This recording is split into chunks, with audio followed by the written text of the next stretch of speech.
Hello friends, I am विपुल जोशी। आज हम बात करेंगे money blockages. Money blockages money के ट्रांजैक्शन में दो टाइप का होता है। One is giving, one is receiving. Giving and receiving दोनों चीज़ें मनी में एप्लीकेबल है। तो मनी ब्लॉकेजेस में हम आज बात करते हैं गिविंग पार्ट की। गिविंग पार्ट में कैसे हम ब्लॉकेजेस क्रिएट करते हैं।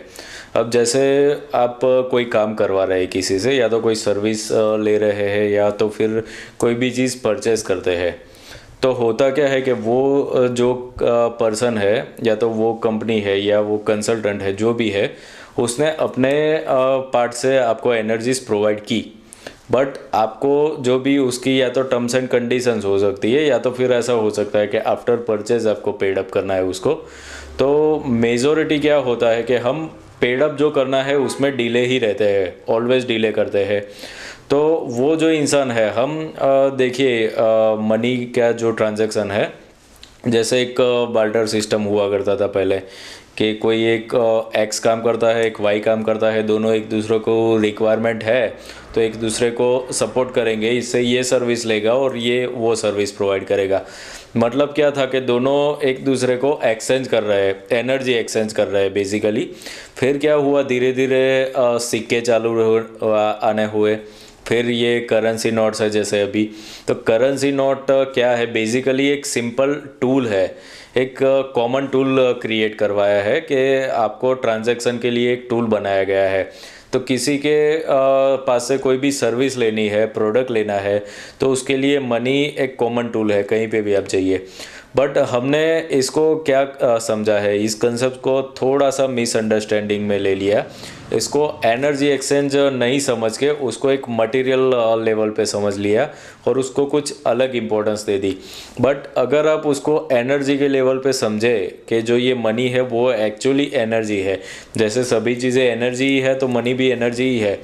तो हम क्या करते हैं कि किसी से जब प्रोडक्ट परचेस किया, सर्विस ली या कुछ भी लिया, तो उसको जब पेमेंट करना है तो उसमें डिले कर लेते हैं बहुत कुछ।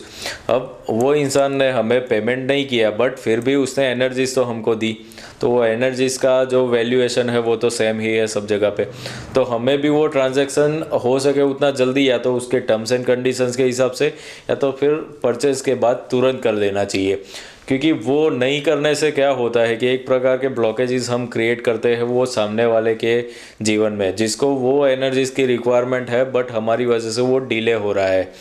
तो वो डिले होने से क्या होता है, ओवरऑल एक क्रिएशन होता है, एनर्जी एंड वाइब्रेशन का क्रिएशन होता है, जो हमारे जीवन में आज नहीं तो कल कभी ना कभी ऐसे फाइनेंशियल ब्लॉकेजेस क्रिएट कर लेते हैं। हमने क्या किया कि हमने लोगों को नहीं दिया, तो ये एनर्जीज बंद कर देगी, यूनिवर्सल एनर्जीज हमको भी देना बंद कर देगी।